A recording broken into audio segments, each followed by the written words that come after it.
2021 में एक बेटे ने रोते हुए हॉस्पिटल बेड पे घायल पड़ी अपनी मां की हथेली पे एक वादा लिखा कि मां, मैं बहुत मेहनत करूंगा और डीएसपी बनकर ही घर लौटूंगा। और कमाल देखिए, उस बेटे ने ये वादा पूरा करके दिखाया। दरअसल जैनेंद्र के पिता डीएसपी बनना चाहते थे, ये उनका सपना था और इस सपने के लिए वो 5 बार Madhya Pradesh public service commission के मेंस तक पहुंचे, लेकिन शायद भाग्य को ये मंजूर नहीं था।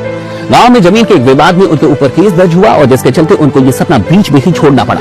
अब इस सपने को पूरा करने की जिम्मेदारी आती है जैनेंद्र के ऊपर, लेकिन जैनेंद्र का ये सफर आसान नहीं होने वाला था। 2019 के अक्टूबर में उनके घर के ऊपर एक हमला होता है, घर को जला दिया जाता है, उन लोगों के साथ मारपीट होती है, फर्जी एफआईआर दर्ज किया जाता है और तीनों ही लोगों को, जैनेंद्र, उनके पिता और उनके भाई को जेल भेज दिया जाता है। जब जैनेंद्र जेल से बाहर निकलते हैं तो सिर्फ 5 दिनों के बाद ही एक पैदल यात्रा पर निकल जाते हैं। सिर्फ 2 जोड़े कपड़े, बिना किसी पैसों के, किसी से मांग के खाते हैं, फुटपाथ पे सोते हैं और कश्मीर तक पहुंच जाते हैं। लेकिन फिर लॉकडाउन आता है और उनको वापस लौटना पड़ता है। अब वो सोचते हैं कि वो तैयारी करें, तभी कुछ ही दिनों के बाद उनके घर पे दोबारा हमला होता है, उनके घर को दोबारा जलाया जाता है, उन लोगों के साथ मारपीट की जाती है, फिर से फर्जी एफआईआर दर्ज होता है और उन लोगों को जेल जाना पड़ता है। इस बार लंबा जेल में रहना पड़ता है और 2021 के जनवरी में जैनेंद्र बाहर निकलते हैं। अभी भी उनके घर के लोग, यानी उनके पिता और उनके भाई, अभी भी जेल में थे। वो जब बाहर निकलते हैं तो इंदौर चले जाते हैं और अपनी तैयारी शुरू करते हैं। इसी बीच उनके ऊपर एक और आरोप लगता है, अटेम्प्ट टू मर्डर। भाग्य बनाइए कि सीसीटीवी की रिकॉर्डिंग थी, जिससे ये साबित हो पाया कि वो घटना स्थल पे नहीं थे और वो किसी तरीके से बच पाते हैं। जब उनके घर के लोग बाहर निकलते हैं तो जून 2021 में उन लोगों का एक्सीडेंट करा दिया जाता है और इस एक्सीडेंट में उनकी मां और उनके भाई बुरी तरीके से घायल हो जाते हैं। पिता का भी हाल खराब था। जैनेंद्र जब हॉस्पिटल पहुंचते हैं तो रो रो के इनका भी हाल खराब हो जाता है और उसी वक्त वो अपनी मां की हथेली पे ये लिखते हैं कि मां, मैं डीएसपी बनकर ही घर लौटूंगा। और फिर आती है बारी 2023 में उस मेंस की परीक्षा की, और उस मेंस की परीक्षा के दौरान उनको मलेरिया और टाइफाइड होता है। सुबह शाम ड्रिप लगवा के वो परीक्षा देने जाते हैं और फिर बारी आती है 2025 नवंबर में, जब रिजल्ट आने होते हैं। और जिस दिन रिजल्ट निकलता है, जैनेंद्र अपने पिता को कॉल करते हैं और कहते हैं, पापा, डीएसपी बन गया।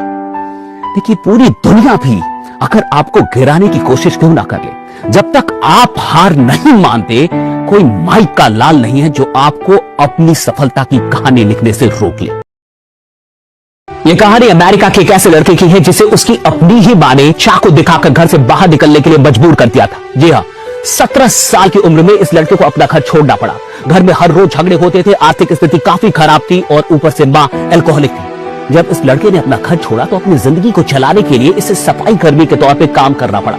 मुश्किल से $30 से $40 की इसकी इनकम होती थी हर वीक की और जिंदगी किसी तरीके से कट रही थी। तभी एक दिन इसे अचानक से पता चलता है कि जिम रॉन का एक मोटिवेशनल सेमिनार होने वाला है। ये उसे अटेंड करना चाहता था, लेकिन टिकट की प्राइस इतनी ज्यादा थी कि इसे अपने 2 सप्ताह की इनकम को मिलाना पड़ा, तब जाके ये एक टिकट बुक कर पाया। जब वो इस सेमिनार में पहुंचा तो सेमिनार को अटेंड करने के बाद इसकी जिंदगी हमेशा के लिए बदल गई। इसको ऐसा लगने लगा कि अगर मुझे भी पब्लिक स्पीकिंग आ जाए, अगर मैं भी मोटिवेशनल स्पीकिंग सीख जाऊं, तो मैं भी जिम रॉन की तरह लाखों लोगों की जिंदगी को बदलने का जरिया बन सकता हूं। और फिर क्या था, इसने जिम रॉन के लिए वॉलंटियरिंग शुरू कर दी, काम करना शुरू कर दिया और धीरे धीरे पब्लिक स्पीकिंग की बारीकियों को वो सीखने लगा। और फाइनली आज उसी लड़के को दुनिया टोनी रॉबिन्स के नाम से जानती है। जी हाँ, दुनिया के टॉप मोटिवेशनल स्पीकर। जरा सोचिए, अगर उस सफाई कर्मी ने अपने 2 सप्ताह की कमाई का रिस्क ना लिया होता और जिम रॉन का मोटिवेशनल सेमिनार अटेंड ना किया होता, तो क्या दुनिया के पास आज टोनी रॉबिन्स जैसा मोटिवेशनल स्पीकर होता?